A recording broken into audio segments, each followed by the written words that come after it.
the silence of the high Andes is unlike any other silence on Earth. At 13,000 feet, the air is too thin for birds, and the wind, when it stops howling, leaves behind a void so profound it feels heavy. In October 1972, that silence was shattered by the scream of twin-engine turboprops fighting a losing battle against gravity and stone. 45 people were on that plane. Most were young in the prime of their lives, members of a rugby team heading to a match in Chile. They were laughing, drinking, and joking just minutes before the world turned white. What followed was 72 days of a living nightmare that would force these young men to redefine what it means to be human. This is the story of the miracle in the Andes, a journey through the darkest corners of survival and the most blinding light of the human spirit. It began as a routine flight from Montevideo, Uruguay, to Santiago, Chile. The aircraft was a Fairchild FH-227D, a sturdy workhorse of the Uruguayan Air Force. On board were the members of the Old Christians Club rugby team, along with friends and family. They were young, athletic, and full of the invincibility that comes with youth. But the weather over the Andes is notoriously fickle. Massive storm clouds forced an overnight stop in Mendoza, Argentina. The next day, the pilots decided to take a southern pass through the mountains, a route that required precise navigation. High above the clouds, the pilots made a fatal error. They believed they had already cleared the treacherous peaks and began their descent toward Santiago. In reality, they were still deep within the heart of the mountain range. As the plane dipped into the clouds, the passengers felt a sudden, violent jolt of turbulence. The clouds parted for a split second, revealing not the Valley of Chile, but a black rock wall directly in front of them. The pilots slammed the engines into full power, trying to climb, but it was too late. The right wing clipped a peak and sheared off, followed seconds later by the left wing and the tail section. The fuselage, now shaped like a hollow cigar, slammed into a steep glacier and slid like a high-speed sled down the mountain before coming to a violent halt in a basin of deep snow. In the immediate aftermath, there was only chaos and the smell of aviation fuel. 12 people died in the initial crash or shortly after. The survivors found themselves in a world of blinding white.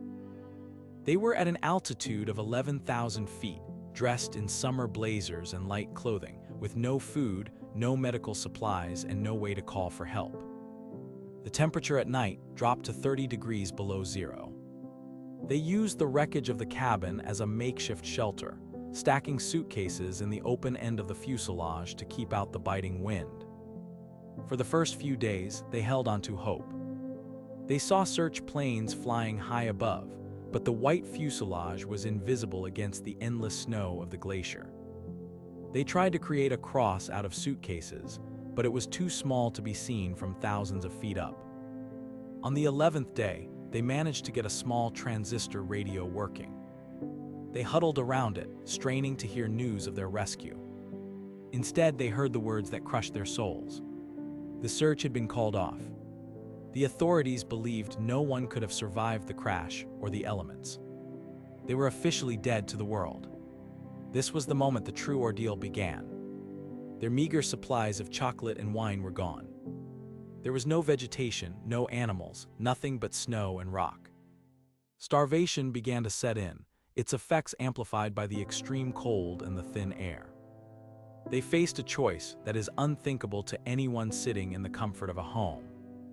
To die of hunger or to consume the only source of protein available to them, the bodies of their friends and teammates who had perished in the crash. It was a decision reached through agonizing discussion and spiritual torment. For many, it was a biological necessity that felt like a betrayal of the soul. But they made a pact.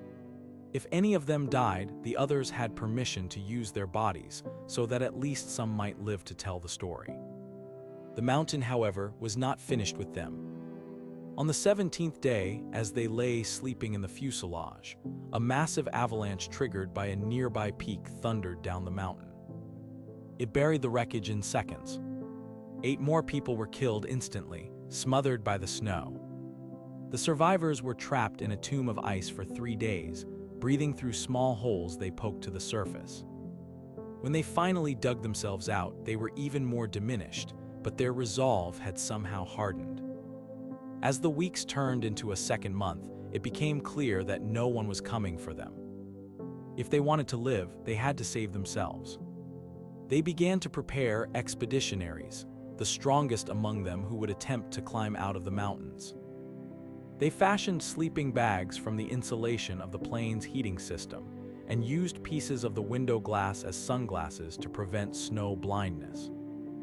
On December 12th, 3 men, Nando Parado, Roberto Canessa, and Antonio Vizintin, began the impossible trek. They believed that just over the mountain ridge to the west lay the green valleys of Chile. What they found at the summit was heartbreaking. Instead of green valleys, they saw an endless sea of snow-capped peaks stretching to the horizon. They were in the very center of the Andes. Vizintin gave his rations to the others and returned to the fuselage so that Parado and Canessa would have enough food to continue. For 10 days, Parado and Canessa walked. They climbed vertical walls of ice and trekked through deep snow with no mountain equipment and boots made from plain upholstery. Their bodies were wasting away, their skin burnt by the high-altitude sun. But on the 9th day, the landscape began to change. The snow gave way to gray rock, then to scrub brush, and finally to grass. They reached a rushing river, and on the other side they saw a man on horseback. The man was a Chilean muleteer named Sergio Catalan. Because of the roar of the river, they could not speak to him. Catalan threw a piece of paper and a pencil wrapped in cloth across the water. Parado wrote a note that has since become legendary. "I come from a plane that fell in the mountains. I am Uruguayan. We have been walking for 10 days. There are 14 people left at the plane. They are injured. We have no food. We are weak. When are you coming to get us? Please, we cannot even walk. Where are we? The rescue was a whirlwind." On December 22nd and 23rd, 1972, Chilean Air Force helicopters braved the treacherous winds to reach the crash site. The survivors heard the rhythmic thumping of the blades before they saw the machines. When the helicopters landed, the men who emerged from the wreckage were skeletons with long hair and hollow eyes, but they were alive. 16 people had survived the 72-day ordeal. The news of their survival shocked the world. It was hailed as a miracle. However, the joy was soon followed by intense scrutiny as the details of how they survived became public. The survivors were honest about what they had done, facing the world's judgment with the same quiet dignity they had used to face the mountains.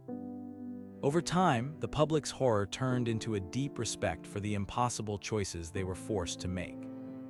The story of Flight 571 is a testament to the fact that the human will is far stronger than we often believe. It is a story of faith, not just in a higher power, but in each other.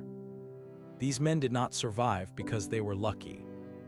They survived because they worked together, because they loved each other, and because they refused to give up even when the world had already buried them. Today, a simple iron cross stands at the crash site in the Valley of the Tears. It serves as a grave for those who stayed behind and a monument to those who walked out. The survivors went on to live full lives, becoming doctors, businessmen, and motivational speakers, but they remained forever bonded by the 72 days they spent at the edge of the world. They proved that even in the coldest, darkest places on Earth, the human heart can still find enough warmth to stay beating.